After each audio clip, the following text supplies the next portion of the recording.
Welcome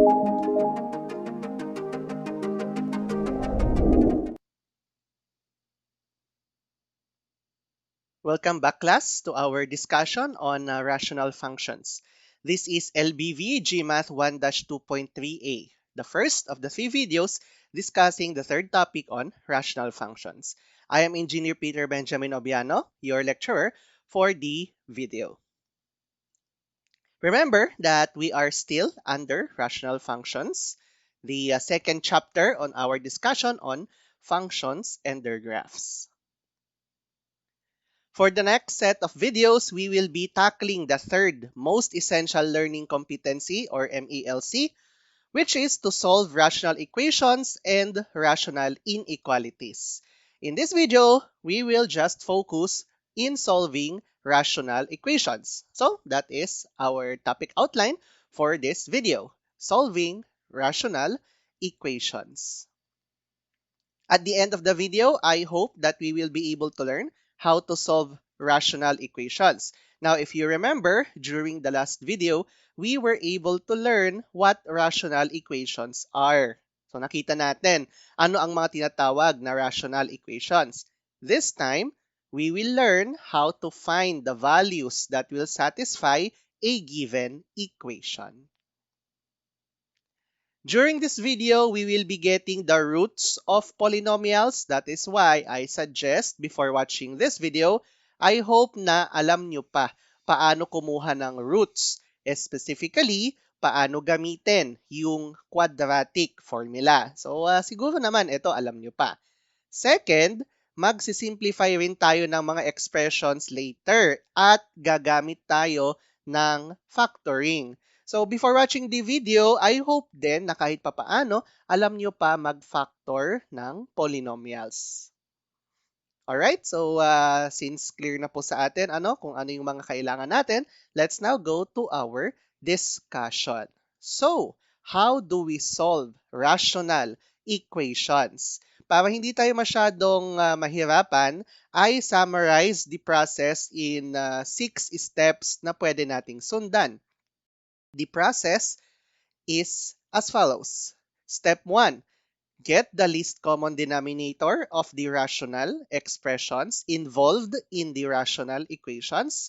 Step 2, multiply both sides of the equation by the least common denominator na nakuha natin sa step 1. And then, simplify and transpose all terms to the left side of the equation. So, ibig sabihin nito, gamit yung LCD na nakuha natin sa step 1, i-multiply natin iyon sa both sides of the equation, and then, after that, lahat ng terms ay ililipat natin sa left side. Upang sa ganon, yung right side ng equation is simply 0. Alright, third step, solve for the roots of the resulting equation na nakuha natin from step 2. Step 4, remove the roots that are extraneous solutions with the original equation. Step 5, the remaining roots will now be the solution to the rational equation. Actually, if ang goal lang naman natin is to solve for the values that will satisfy our equation, okay na itong 5 ito.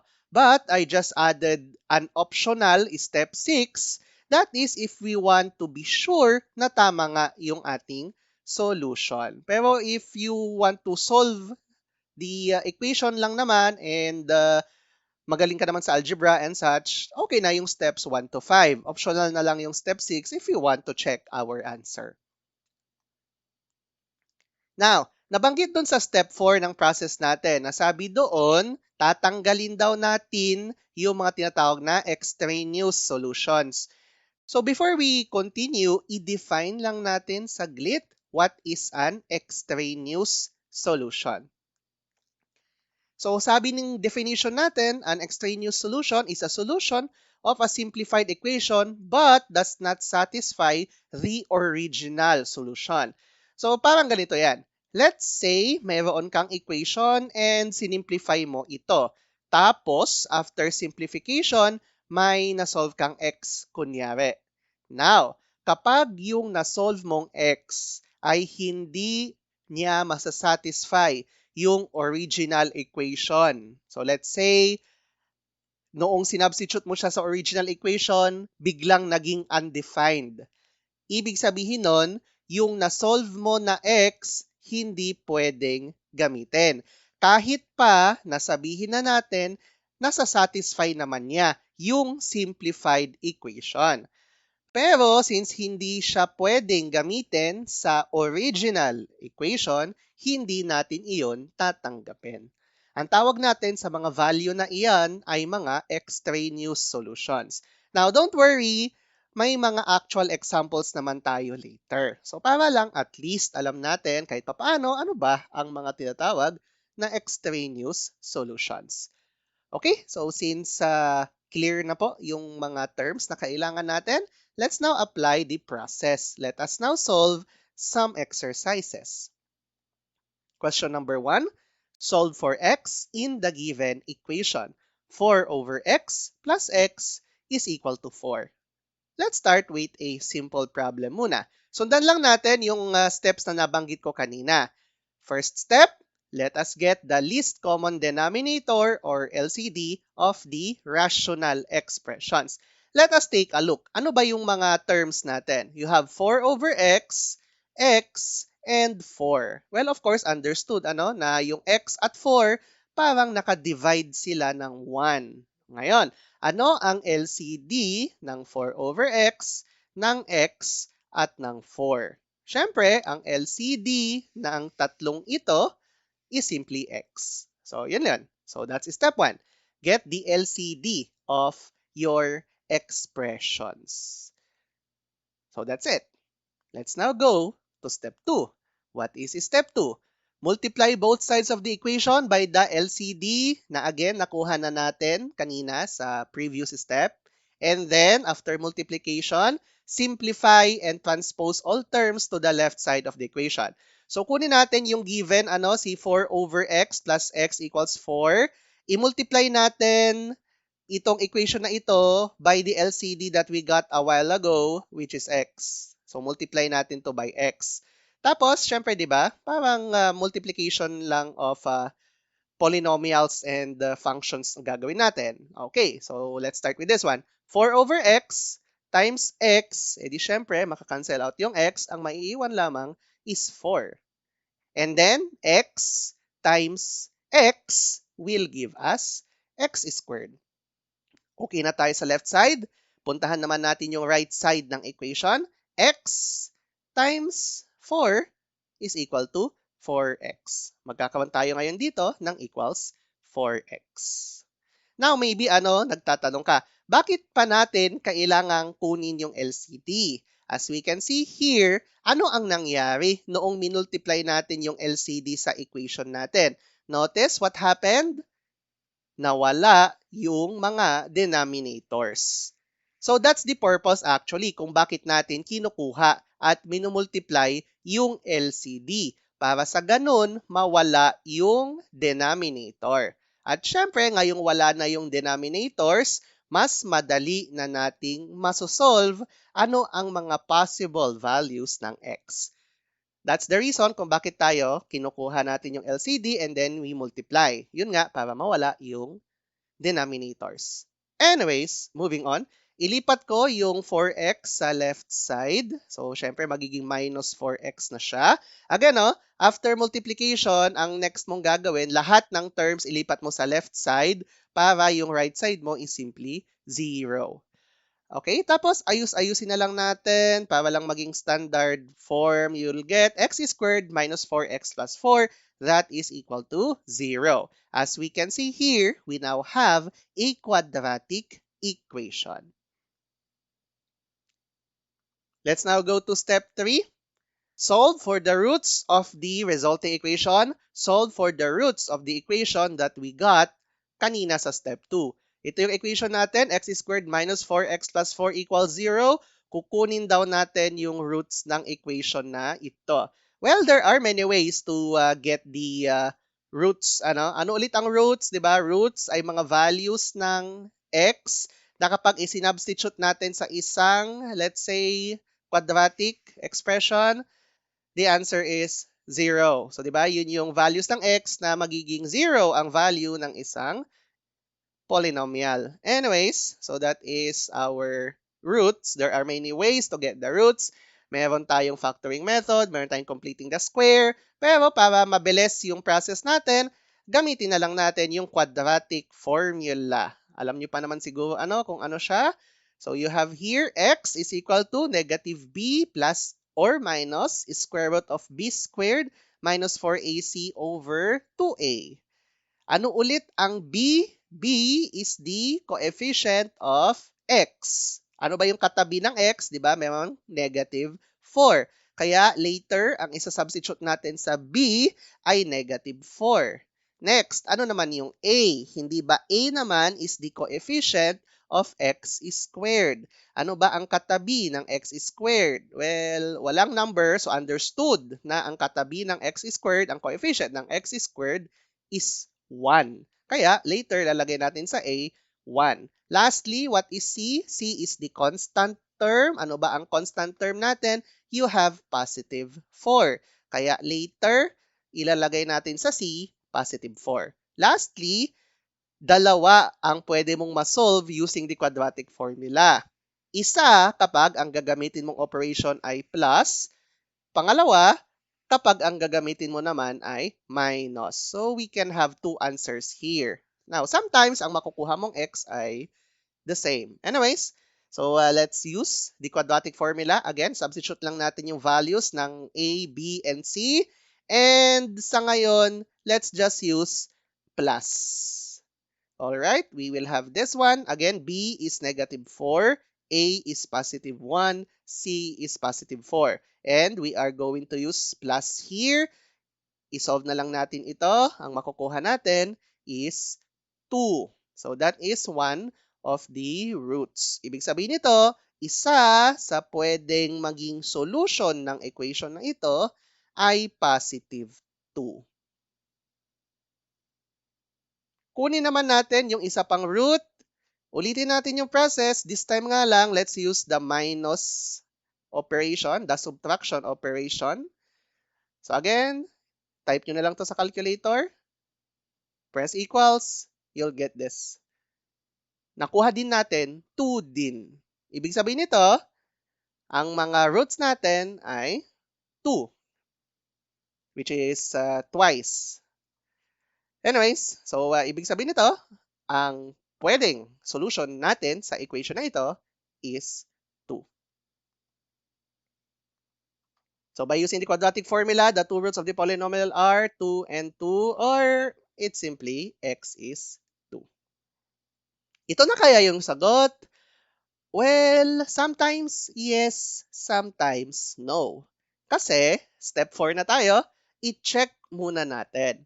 Yung bang nakuha nating sagot, extraneous solution ba siya? Ano ulit ang extraneous solution again? Sila yung mga solution na magsasatisfy doon sa simplified equation pero hindi pwede sa original equation. Siyempre, if that's the case, hindi natin sila isasama. Balik tayo dun sa original equation natin, yung 4 over x plus x equals 4. Actually, ang babantayan mo lang naman dito is ganito. Ayaw natin ng division by 0. Ayaw natin na magkakaroon tayo ng 0 sa may denominator. Now, ito medyo simple lang naman tong binigay sa atin. So, isip ka lang, ano yung x na hindi pwedeng gamitin kasi magkakaroon ka ng division by 0. Ibig sabihin nito, babantayan lang natin yung terms na may denominator. In this case, si 4 over x lang. So, again, ano yung x na hindi pwedeng gamitin kasi magkakaroon ka ng divided by 0? Obviously, hindi ka pwedeng gumamit ng x na 0. So, based on the original equation, specifically, dito kay 4 over x, x must not be equal to 0. Hindi pwede na ang value ng x ay 0. So, hindi pwede ang x equals 0. Now, ano ba yung nasolve natin? Nasolve natin from our previous solution, x is 2. Again, ang hindi pwedeng gamitin ay 0. Ang nasolve natin is 2. Ibig sabihin nito, wala tayong violation. Pwede na ang sagot ay 2. Kasi yung x is 2, pwede mong i-substitute dito at wala kang makukuhang division by 0. Therefore, pwede ang x equals 2. And thus, 2 is not an extraneous solution. So, ganun lang po. So, again, i-check mo muna sa original equation ano ang mga hindi pwedeng values ng x. And then, i-check mo, yung bang nakuha nating sagot kanina, isa sa mga hindi pwedeng gamiting x? Pag oo, extraneous siya. Kapag hindi, then hindi siya extraneous. So, we're done with this step. Let's now go to the last. Step number 5, the remaining roots na hindi extraneous will be the solution to the rational equation. So again, from our previous solution, we got x is 2 and hindi pwedeng gamitin ang 0. Kaya nga, di ba, sabi natin kanina, 2 is not an extraneous solution. So pwede na siya yung sagot. And that's it. Therefore, the solution, the actual answer to this equation is x equals 2. And there you have it. Na-solve na natin yung rational equation na ito. So I hope clear po sa atin yung solution. Again, okay na hanggang dito lang yung solution natin. Pero kung gusto mong maging extra sure, sige, let's go to the last step. Optional na nga lang ito. Let's check if our answer satisfy the original rational equation. So our answer is x equals 2. Substitute x is equal to the rational equation and check if the rational equation is satisfied. So, i-substitute natin yung 2 sa mga x nito. So, magkakaroon ka ng 4 over 2 plus 2 is equal to 4. Of course, 4 over 2 is 2. 2 plus 2 is equal to 4. So, you have 4 equals 4. And there you have it. Na-confirm nga natin na tama ang sagot natin. Since the rational equation is satisfied, we conclude that what we solve, x equals 2, is the correct solution. Okay, so just follow the 6 steps para makuha natin yung tamang sagot. Sige, practice tayo. Let's have another exercise. Solve for x in the given equation, 3 over x plus 3 plus 4 over x minus 2, that is equal to 2 over x plus 3. Again, first step, let's first get the LCD. Ano ang LCD natin dito? Well, what's the LCD? So, hindi ba ang LCD nito is x plus 3 times x minus 2. So, that is our LCD. Now, step 2, gamit yung LCD na nakuha natin, let's multiply it sa both sides of the equation. Alright, unahin natin to. 3 over x plus 3 times x plus 3 times x minus 2. Of course, makakancel out yung x plus 3, maiiwan si x minus 2. X minus 2 times 3, you'll get 3 times x minus 2.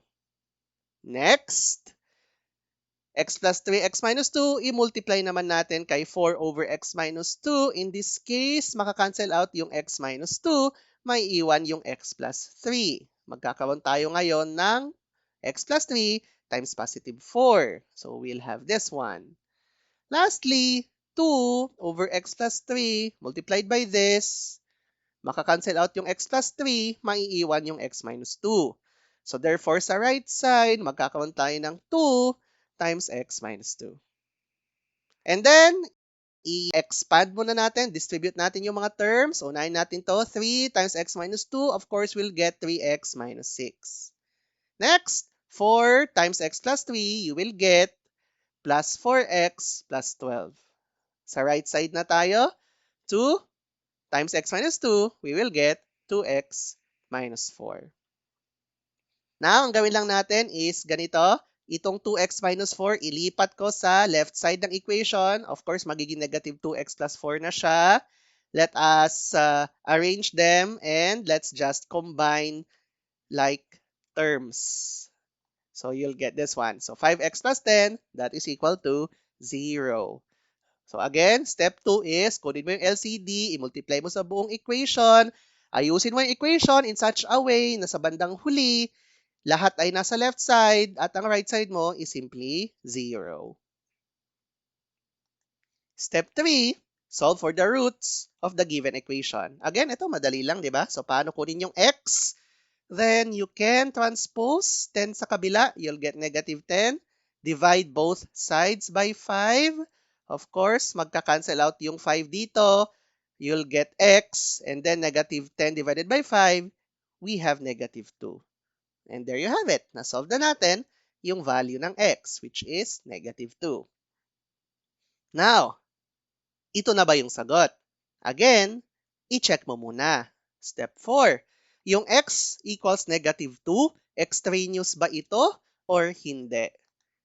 So, kunin natin yung mga hindi pwedeng gamiting x. Again, tingin lang tayo sa denominators natin. Halimbawa, dito sa 3 over x plus 3, ano ang hindi mo pwedeng gamiting x? Diba? Hindi ka pwedeng gumamit ng x na negative 3. Kasi kapag ito, negative 3, tapos nag-plus 3 tayo, edi 0 na yung denominator natin. Hindi pwede. Kaya, hindi pwedeng gamitin yung x na negative 3. Puntahan naman natin si 4 over x minus 2. Ano naman yung hindi pwedeng gamiting x? Dito naman, hindi pwedeng gamitin yung x na positive 2. Kasi syempre, 2 minus 2 will give us 0. So, hindi rin pwedeng gamitin yung x na 2. Ito, same lang naman sila ng denominator. So, okay na tayo. Of course, dito din, hindi ka pwedeng gumamit ng x na negative 3, which is nakuha naman na natin. Based on the original equation, x must not be equal to negative 3 or positive 2. Ano ba yung nasolve natin? Ang nasolve natin is x negative 2, which is okay lang. Kasi kapag x is negative 2, wala naman tayong makukuhang division by 0. Therefore, x is equal to negative 2 is not an extraneous solution. Pwede siyang gamitin. Let's now go to step 5. So, let's remove the extraneous solution. Pero nakita naman natin, wala. So, again, from our previous solutions, x is negative 2. And kanina, we found out that x is equal to negative 2 is not an extraneous solution. Thus, pwede na ang sagot ay negative 2. Therefore, the solution to the given rational equation is x equals negative 2. Again, to check if our answer is correct, i-substitute lang natin yung negative 2 sa original equation. And let's see if masasatisfy nga siya. So, let's substitute negative 2 sa given equation. Alright? So, if you substituted negative 2 here, of course, magkakaroon ka ng 3 over negative 2 plus 3 plus 4 over negative 2 minus 2. That is equal to 2 over negative 2 plus 3. Of course, if we're going to simplify this, we will get this one. Yan. Okay? And then, magkakaroon tayo ngayon ng ganito. Alright? So, negative 2 plus 3 is positive 1. Negative 2 minus 2 is negative 4. Again, negative 2 plus 3 is positive 1. So, you'll get 3 over 1 plus 4 over negative 4. That is equal to 2 over 1. Of course, 3 over 1 is 3. 4 over negative 4 is negative 1 and 2 over 1 is 2 plus 3 minus 1 is 2. That is equal to 2. So, satisfied po yung ating equation. Since the rational equation is satisfied, we conclude that our answer, x is equal to negative 2, is the correct solution. So, I hope clear na po sa atin yung ating procedures. Let's now go to exercise number 3. Solve for y in the given equation. So you have y plus 4 over y minus 3. That is equal to 7 over y minus 3. Again, step 1, hanapin ang LCD. Which is madali lang naman hanapin ang LCD nito kasi iisa lang naman yung denominators natin. Thus, the LCD is y minus 3. Next step, yung y minus 3, i-multiply natin on both sides of the equation. So of course, y plus 4 over y minus 3 times y minus 3, makakancel out yung y minus 3. So ang maiiwan lamang sa left side is y plus 4. Sa right side naman, ganun din. Makakancel out yung y minus 3. So ang maiiwan lamang sa right side is just 7. Again, after multiplication, lahat ng terms ilipat mo sa left side. So yung 7, ilipat mo sa left side. Magiging minus 7 na siya. Tapos, let's just combine like terms. So 4 minus 7 is negative 3. Therefore, this is our equation for step 2. Y minus 3 is equal to 0. And then, let's just solve for the roots. So again, you have y minus 3 equals 0. Ito, madali lang, di ba? I-transpose mo lang yung negative 3 sa kabila, makukuha natin, y is 3. So, the answer of this simplified equation is y equals 3. Now, ang sagot ba nito ay y equals 3? Let's check.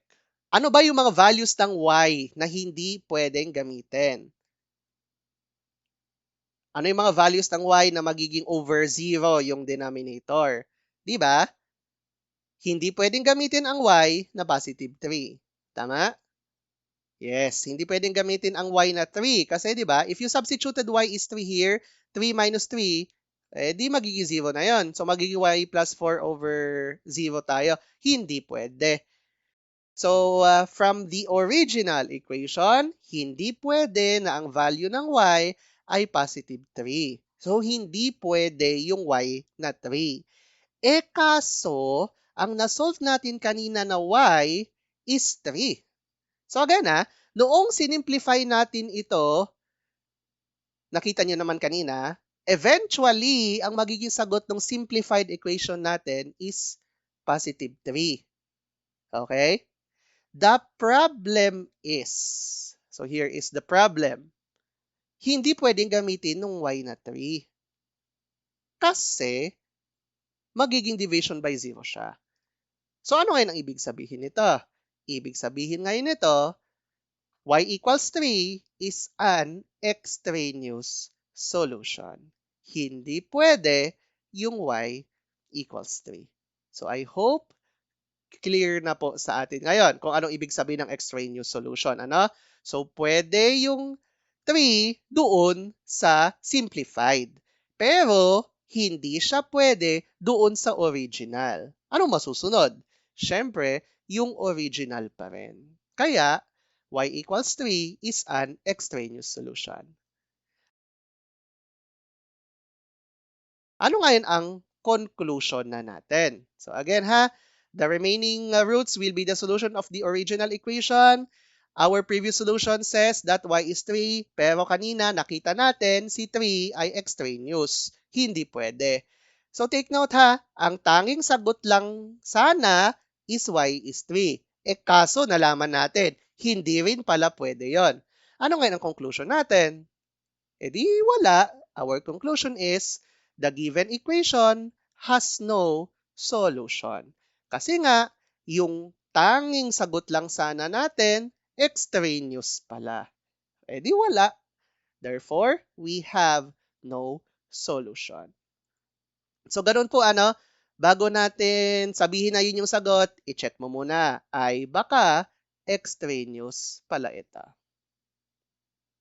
Okay? Sige, let's go to our last exercise. Solve for z in the given equation. Z over z plus 2 minus 1 over z minus 2, that is equal to 8 over z squared minus 4. So, ano yung mga values ng z na magsasatisfy dito? So, again, step 1, hanapin natin yung LCD.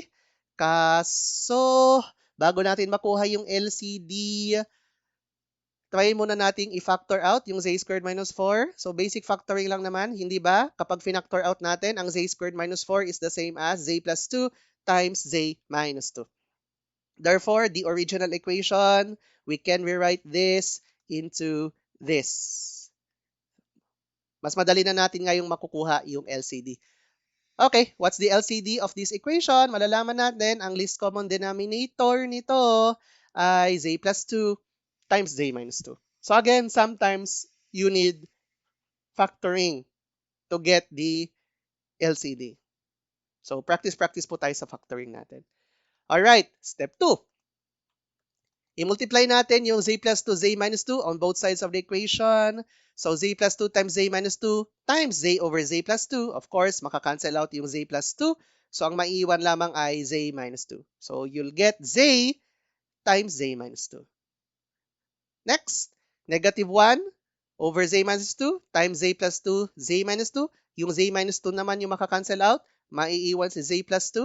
So, z plus 2 times negative 1. Of course, you'll get this, minus 1 times z plus 2.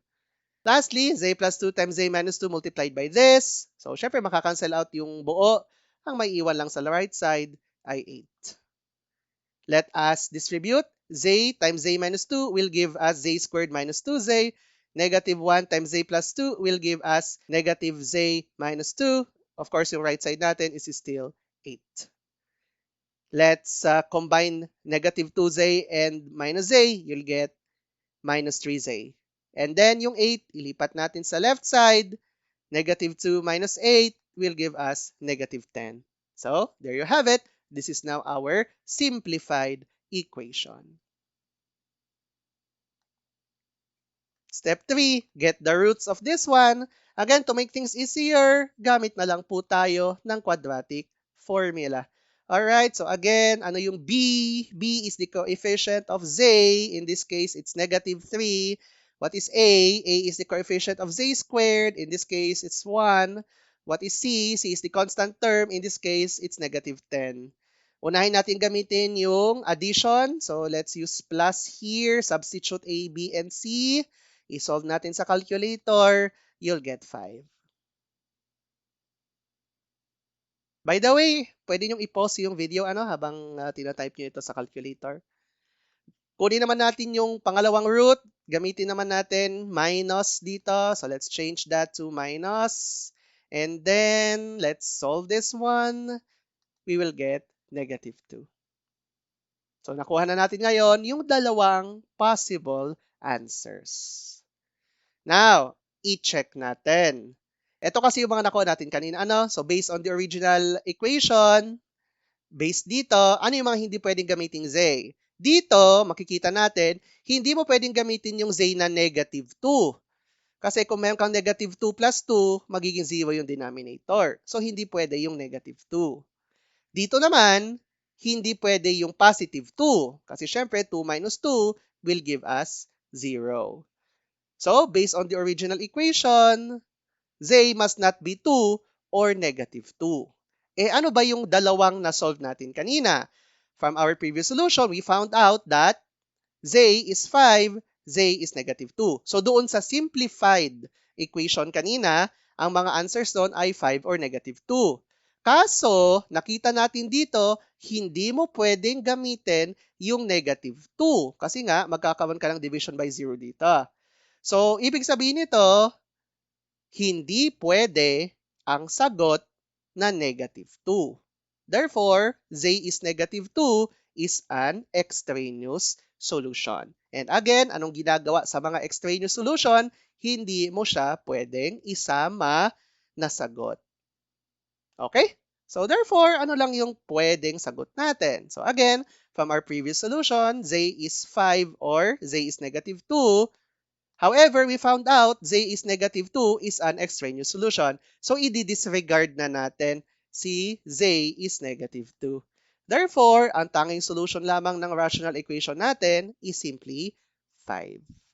So, ganun lang. Kapag nalaman mong extraneous siya, i-disregard mo lang siya.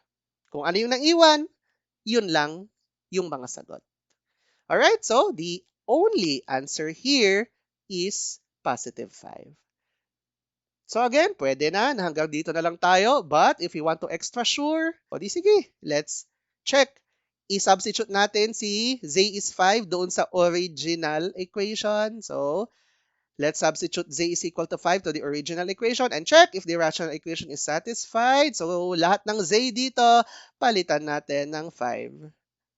Alright, so you have 5 over 5 plus 2. Of course, 5 plus 2 is 7. Minus 1 over 5 minus 2. Of course, 5 minus 2 is 3. Equals 8 over 5 squared minus 4. Of course, 5 squared is 25. 25 minus 4 will give us 21. So again, ito, let's just apply na lang yung division of fractions with different denominators. So you'll get this one. Okay? 5 times 3 is 15. Minus 1 times 7 is 7. So you have 15 minus 7, you'll get 8.